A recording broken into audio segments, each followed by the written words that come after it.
dari Universitas Pancasakti Bekasi.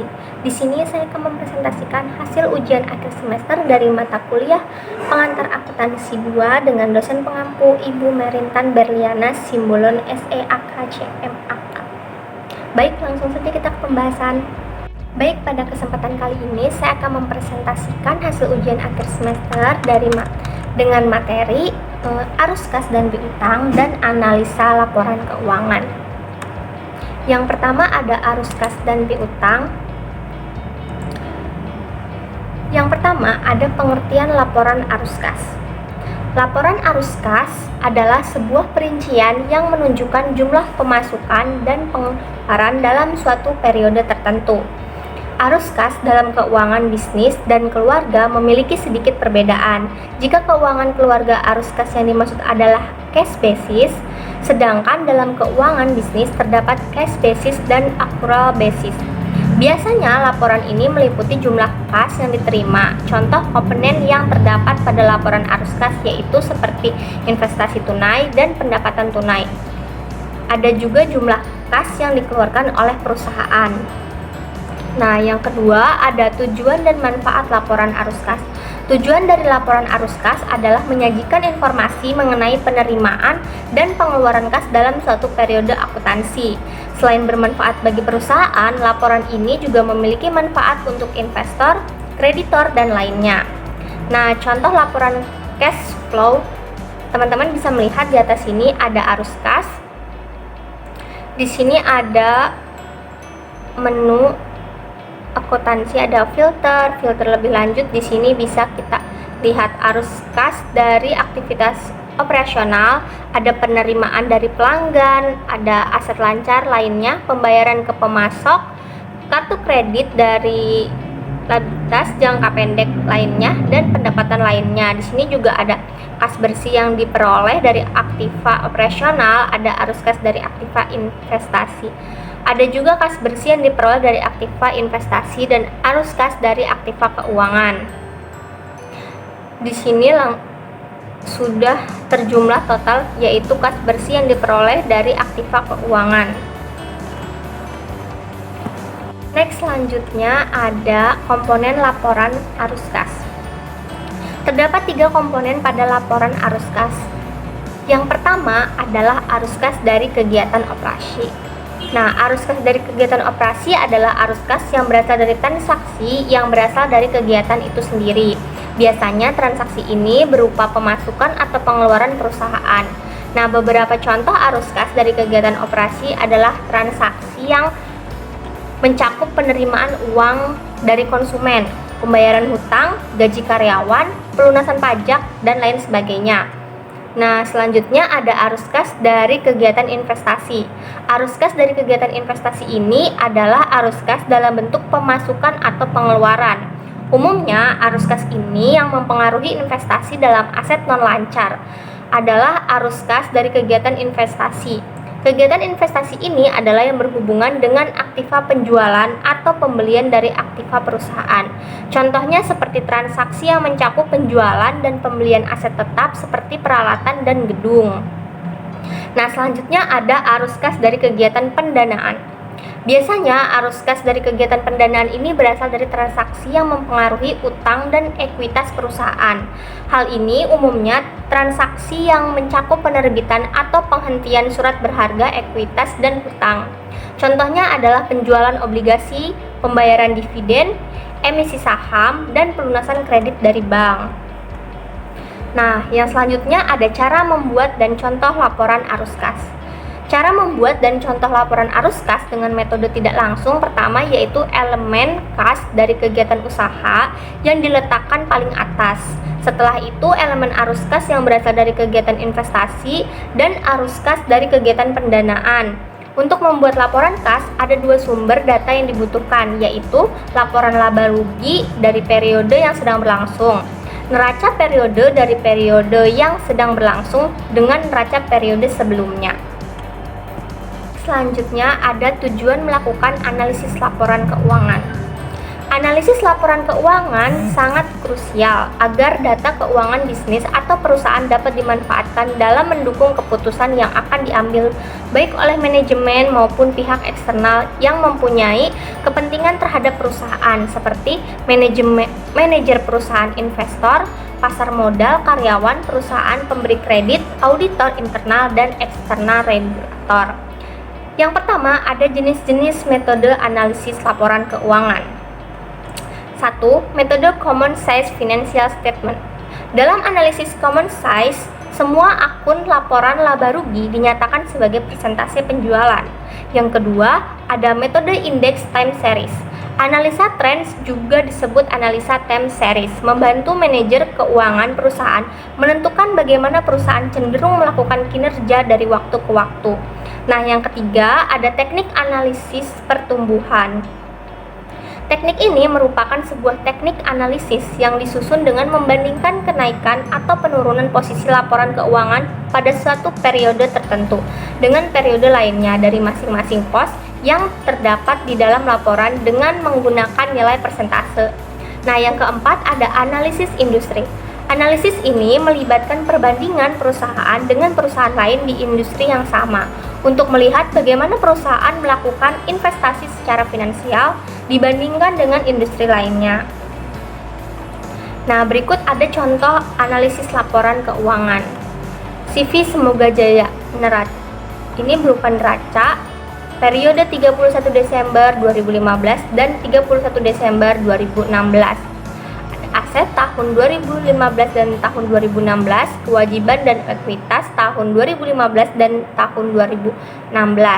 Ada aset lancar, kewajiban lancar, aset tidak lancar, jumlah kewajiban lancar, ada aset tidak lancar, aset aktiva tetap, jumlah aktiva tetap, ada akumulasi penyusutan, dan aktiva tidak berwujud. Di sini sudah tersedia semua jumlahnya beserta total asetnya. Next, selanjutnya ada laporan laba rugi. Periodenya sama tahun 2015 dan tahun 2016. Di penjualan ada HPP, laba kotor, badan usaha, beban pegawai, beban marketing, beban penjualan, beban administrasi dan umum, jumlah badan usaha, laba usaha, pendapatan biaya di luar usaha.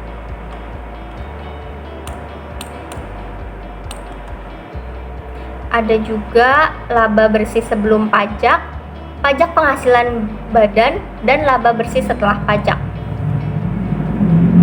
Nah, selanjutnya kita akan menganalisa hasil usaha yang ada pada neraca dan laba rugi pada sheet sebelumnya. Berdasarkan neraca dan laba rugi pada sheet sebelumnya, akan dilakukan analisa yang berkaitan dengan hasil usaha dan keuangan perusahaan. Karena keterbatasan data yang tersedia, maka analisis laporan keuangan masih terbatas dan masih memerlukan analisa lanjutan untuk menemukan substansi permasalahannya. Yang pertama, 1. Penjualan. Berdasarkan laporan laba rugi di atas, tercatat pada tahun 2016 tercapai 790 juta dibanding dengan tahun 2015. Maka penjualan tahun 2016 tercatat turun 4,2%. Apabila dalam tahun 2016 telah dilakukan kenaikan harga jual, maka penurunan penjualan dalam volume lebih besar dari 4,2%. Dari segi bisnis, bila terjadi tren penjualan cenderung turun, menunjukkan kinerja yang kurang baik. Apabila penurunan penjualan tersebut sudah terjadi tahun lalu, maka bisnis perusahaan bisa masuk dalam zona bahaya. Oleh karena itu, perlu dilakukan analisa penjualan lebih lanjut atau lebih jauh untuk mendapatkan informasi apa penyebab penjualan tersebut turun. Penyebab turunnya penjualan bisa dari internal maupun eksternal perusahaannya. Oleh karena itu, manajemen harus bisa memberikan kesimpulan yang tepat tentang terjadinya penurunan penjualan tersebut, sehingga informasi tersebut dapat dijadikan landasan untuk memperbaiki kinerja di tahun berikutnya. Bagi perusahaan yang masuk ke dalam zona bahaya ini, maka akan memperbaiki bukan hal mudah. Banyak kasus penanganan memerlukan biaya dan investasi yang tidak sedikit. Nah, yang kedua ada harga pokok penjualan atau yang biasa disingkat HPP. Nah, secara nominal harga pokok penjualan turun 8,1% dibanding tahun lalu. Jumlah penurunan ini lebih besar dari penurunan penjualan sehingga dapat menutup pendapatan yang hilang akibat penurunan penjualan. Dalam penentuan harga pokok penjualan dengan metode full costing, maka di dalam harga pokok penjualan terdapat biaya tetap fixed cost, sehingga penurunan penjualan tersebut akan berdampak pada persentase harga pokok penjualan terhadap penjualan akan lebih besar. Dalam pencapaian persentase harga pokok penjualan terhadap penjualan di atas tercatat 49,5% pada tahun 2016 dan angka ini lebih rendah 2% dibandingkan tahun sebelumnya yaitu sebesar 51,5%. Nah, pengendalian harga pokok penjualan ini dapat disimpulkan cukup berhasil dan menunjukkan adanya upaya yang cukup baik dalam mengatasi dampak dari penurunan penjualan terhadap laba kotor.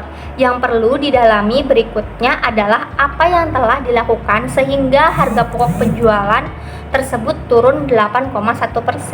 Apakah terjadi efisiensi atau diperolehnya harga beli yang lebih baik, atau ada perubahan penggunaan bahan-bahan, atau terjadi penurunan kualitas sehingga dapat dianalisis korelasi penurunan harga pokok penjualan tersebut dengan terjadinya penurunan penjualan. Usaha-usaha yang baik perlu diapresiasi dan dikomunikasikan kepada seluruh bagian yang bertujuan untuk meningkatkan motivasi bagi divisi yang lain.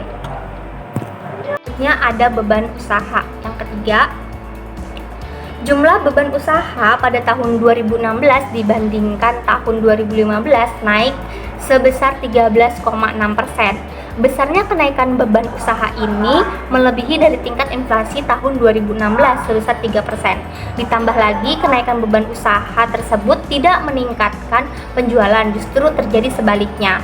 Nah, bila dilihat dari kelompok biaya, maka beban penjualan menempati kenaikan yang tertinggi yaitu sebesar 26,3%. Kemudian biaya pegawai naik menjadi 13% dan beban admin dan umum naik sebesar 12,4%. Nah, sementara beban marketing justru terlihat lebih turun yaitu 4,1%. Bila tidak terjadi perubahan dalam internal perusahaan yang terkait beban usaha tersebut, maka beban usaha akan dipengaruhi oleh tingkat inflasi dan regulasi pemerintah tentang ketenagakerjaan. Nah, jadi apabila biaya operasional naik dalam rupiah tidak melebihi tingkat inflasi, masih dapat diterima. Nah, yang terjadi dalam perusahaan ini beban usaha mengalami kenaikan jauh melebihi tingkat inflasinya. Yang pertama ada beban pegawai. Biaya pegawai memang dipengaruhi regulasi pemerintah tentang upah minimum regional atau UMR. Namun angkanya naik menjadi 13%. Ada kemungkinan lebih besar dari kenaikan UMR dari UMR tahun sebelumnya. Tetapi bisa saja ada biaya tambahan, yaitu tambahan biaya pegawai yang sebelumnya tidak terjadi, misalnya BPJS dan komponen lainnya. Biaya pegawai ini merupakan biaya tetap. Kenaikan sebesar 13% tersebut akan memperberat operasional perusahaan di tahun berikutnya. Nah, yang kedua ada beban marketing. Beban marketing pada tahun 2016 lebih rendah, yaitu sebesar 4,1% dibandingkan dengan tahun lalu. Nah, beban marketing pada tahun 2016 ini tercatat 4,6% dari penjualan. Apakah alokasi beban marketing sebesar itu mencukupi untuk mempertahankan atau meningkatkan pendapatan perusahaan? Hal ini sangat tergantung dari produk dan di segmen mana perusahaan berada. Apakah berada pada tingkat pesaing yang sangat tinggi atau tidak. Nah, oleh karena itu, biaya marketing ini perlu dievaluasi lebih jauh terhadap keterkaitannya dengan penurunan penjualan dan posisi perusahaan dalam persaingan yang dihadapi. Nah, yang ketiga ada beban penjualan. Nah, beban penjualan ini mengalami kenaikan sebesar 26,3% dan kenaikan beban ini tidak berkorelasi dengan pencapaian penjualan yang terjadi. Apa yang telah dilakukan oleh divisi penjualan dan bagaimana cara manajemen penjualan dalam mempertanggungjawabkan kenaikan biaya ini? Oleh karena itu, diperlukan analisa biaya penjualan lebih jauh karena bisa saja hal ini dikarenakan salah strategi penjualan aksi yang tidak efektif dan tidak efisien.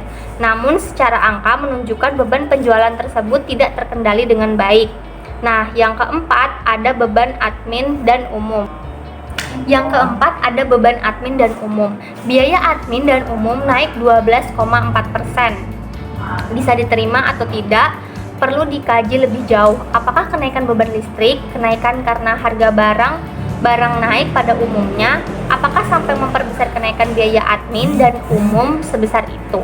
Dari perbandingan beban usaha tahun 2016 dengan tahun 2015 tersebut di atas, secara umum ada keyakinan besar bahwa manajemen dalam mengendalikan beban usaha belum memperhatikan prinsip kehati-hatian. Selain itu, ada kemungkinan besar telah terjadi pemilihan strategi yang tidak efektif atau pelaksanaannya yang menyimpang dan tidak efisien. Hal ini terlihat dari beban marketing yang justru lebih rendah dari tahun-tahun sebelumnya dan beban penjualan naik paling tinggi namun tidak memberikan efek terhadap pencapaian penjualan. Memang analisa tidak cukup sampai di sini, masih perlu dilakukan analisa lebih jauh terhadap besarnya biaya operasional yang terjadi pada tahun 2016, sehingga diperoleh kesimpulan yang dapat berguna dalam menentukan strategis bisnis dan operasional di tahun berikutnya. Selanjutnya ada laba bersih setelah pajak. Yang keempat, laba bersih setelah pajak turun menjadi 26,3% dari tahun sebelumnya. Bila dihitung persentase dari penjualan net profit margin, maka laba bersih tahun 2016 hanya tercapai 8,8% dan turun 2,6% dari tahun lalu yang tercapai sebesar 11,4%. Nah, dalam pengelolaan bisnis, bila penjualan dan laba bersih turun dari tahun sebelumnya adalah perform kinerja yang kurang baik. Bila tren penurunan sudah terjadi dalam 2 tahun terakhir, perlu diwaspadai karena sangat mungkin perusahaan masuk ke dalam zona bahaya. Nah, jika kondisi itu yang terjadi pada perusahaan, maka seberapa jauh perusahaan dapat bertahan dari penurunan penjualan dan laba bersih? Jika perusahaan mempunyai kewajiban membayar hutang melebihi dari hasil operasi, maka perusahaan akan mengalami kesulitan cash flow. Nah, yang pertama di sini ada analisa kinerja keuangan. Nah, menurut Munawir, kinerja keuangan perusahaan merupakan satu di antara dasar penilaian mengenai kondisi keuangan perusahaan yang dilakukan berdasarkan analisa terhadap rasio keuangan. Pihak yang berkepentingan sangat memerlukan hasil dari pengukuran kinerja keuangan perusahaan untuk dapat melihat kondisi perusahaan dan tingkat keberhasilan perusahaan dalam menjalankan kegiatan operasionalnya.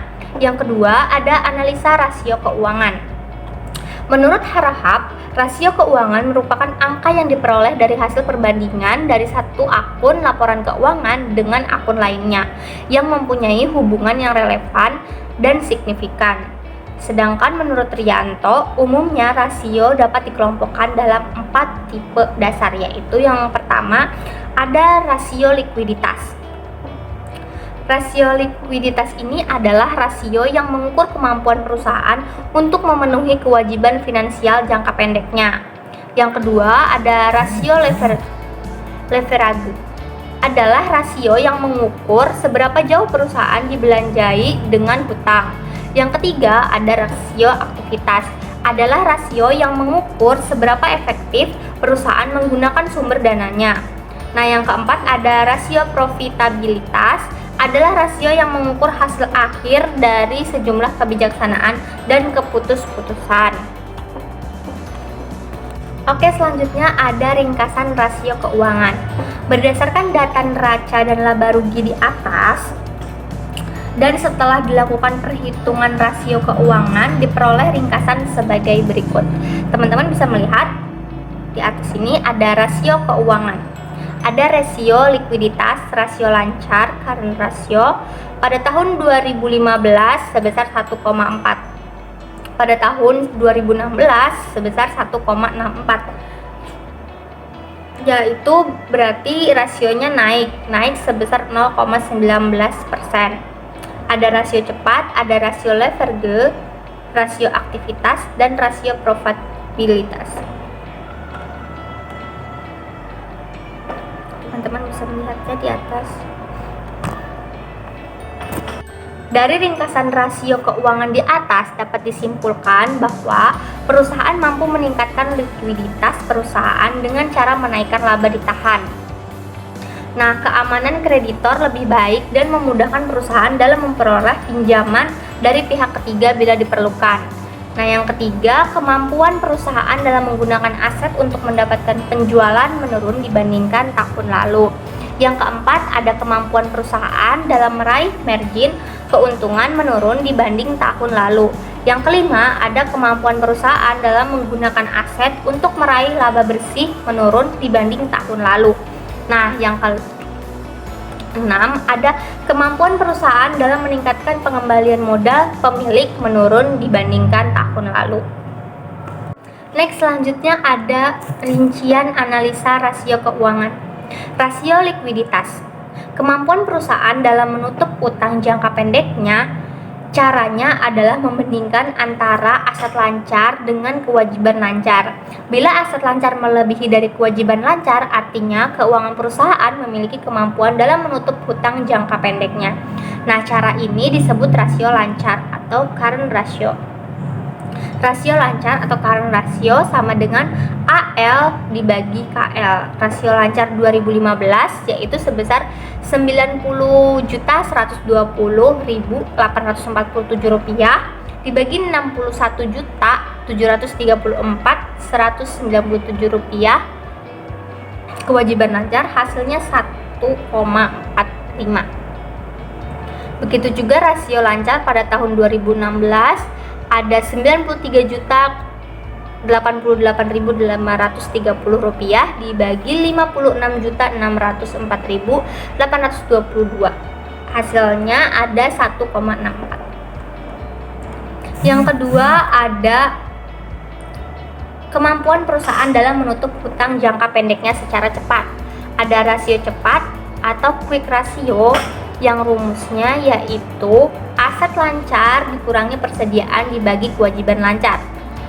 Nah, di sini juga tertera rasio cepat tahun 2015 yaitu sebesar 90.120.847 dikurangi dengan persediaan pada tahun 2015 yaitu sebesar 26.627.729 rupiah dibagi 61.734.197 rupiah. Hasilnya 1,03. Begitu juga dengan rasio cepat pada tahun 2016. Ada 93.088.530 rupiah untuk aset lancarnya dikurangi dengan persediaan sebesar 30.672.422 rupiah dibagi dengan kewajiban lancar sebesar 56.604.822 rupiah. Itu hasilnya 1,10.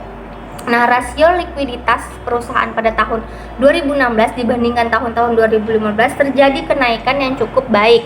Walaupun hasil usaha menurun, likuiditas tetap ditingkatkan dengan membentuk cadangan umum atau laba ditahan lebih besar. Nah, next yang kedua ada rasio leverage. Yang pertama yaitu ada rasio hutang. Rasio ini merupakan perbandingan antara total kewajiban dengan total aset. Rumus dari rasio hutang sendiri yaitu KL ditambah KJP dibagi total aset. Jadi kita tinggal memasukkan angka di atas tadi di laba rugi dan neraca keuangan rasio hutang tahun 2015. Ada rasio hutang tahun 2016. Nah, rasio hutang ini terlihat turun. Hal ini dikarenakan jumlah hutang pada tahun 2016 menurun. Hal ini cukup menarik bagi kreditor sehingga perusahaan dapat lebih mudah untuk menambah dana pinjaman jika diperlukan. Nah, selanjutnya ada time interest earned. Rasio ini merupakan perbandingan antara laba sebelum bunga dan pajak atau laba operasi dengan beban bunga. Beban bunga pada tahun 2015 yaitu sebesar 8.265.931 Beban bunga pada tahun 2016 sebesar Rp6.813.356. Rasio interest earn ini adalah laba sebelum bunga dan pajak dibagi beban bunga. Rasio interest earn 2015, tinggal kita masukkan saja angkanya, nominalnya, dan ini ada hasilnya. Rasio interest earn 2015 yaitu 13,5 dan rasio interest earn tahun 2016 ada 12,4. Nah, kemampuan perusahaan dalam menutup beban bunga dari hasil operasi menurun dibandingkan tahun lalu. Penurunan ini dapat mempengaruhi pertimbangan kreditor dalam memberikan pinjamannya. Selanjutnya ada rasio aktivitas.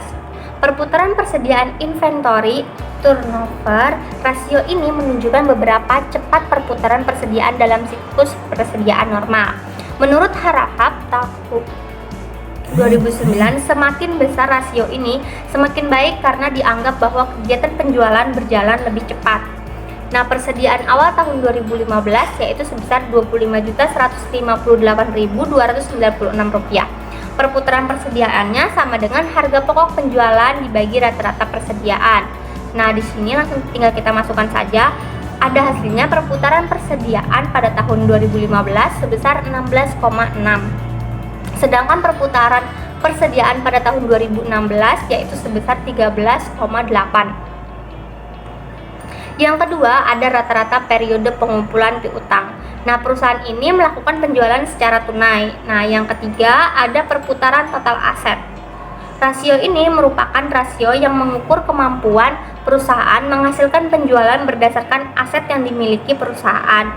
Menurut Harahap, semakin besar rasio ini semakin baik karena perusahaan tersebut dianggap efektif dalam mengelola asetnya.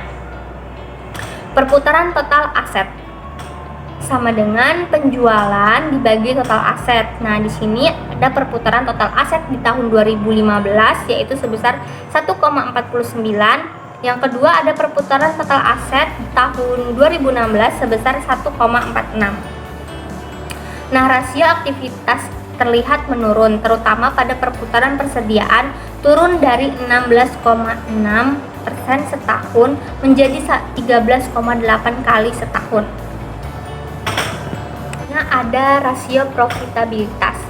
Menurut Harahap, rasio profitabilitas ini menggambarkan kemampuan perusahaan mendapatkan laba melalui semua kemampuannya dan sumber yang ada seperti kegiatan penjualan, kas, ekuitas, jumlah karyawan, jumlah cabang, dan sebagainya. Mengenai rasio-rasio profitabilitas kas, sebagaimana yang diutarakan menurut Rianto dapat dilihat pada uraian sebagai berikut. Yang pertama, ada margin keuntungan atau profit margin.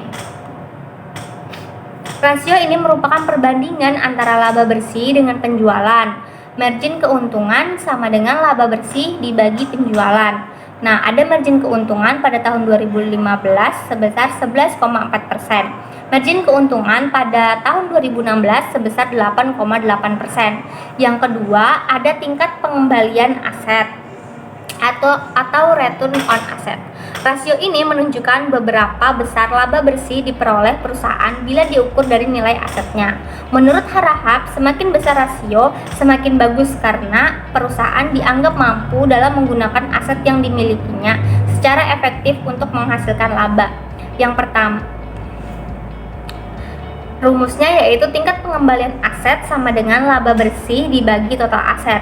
Di sini ada tingkat pengembalian aset pada tahun 2015 sebesar 0,17 dan tingkat pengembalian aset pada tahun 2016 sebesar 0,13. Yang ketiga, ada tingkat pengembalian ekuitas atau return on equity. Rasio ini mengukur berapa persen diperoleh laba bersih bila diukur dari modal pemilik. Menurut Harahap, semakin besar rasionya semakin bagus karena dianggap kemampuan perusahaan yang efektif dalam menggunakan ekuitasnya untuk menghasilkan laba. Nah, tingkat pengembalian ekuitas ini yaitu rumusnya sama dengan laba bersih dibagi ekuitas. Nah, tingkat pengembalian pada tahun 2015 yaitu sebesar 0,23. Sedangkan tingkat pengembalian ekuitas pada tahun 2016 sebesar 0,16. Seluruh rasio profitabilitas mengalami penurunan. Hal ini menunjukkan kemampuan perusahaan dalam menggunakan ekuitasnya dan seluruh aset untuk menghasilkan laba bersih terlihat menurun dibandingkan tahun lalu. Baik, itulah tadi hasil presentasi dari saya. Jika terdapat kesalahan dalam pengucapan kata atau kurangnya penjelasan yang akurat dari saya, mohon dimaafkan karena di sini saya juga masih dalam proses belajar. Saya akhiri, wabillahi taufiq wal hidayah. Wassalamualaikum warahmatullahi wabarakatuh.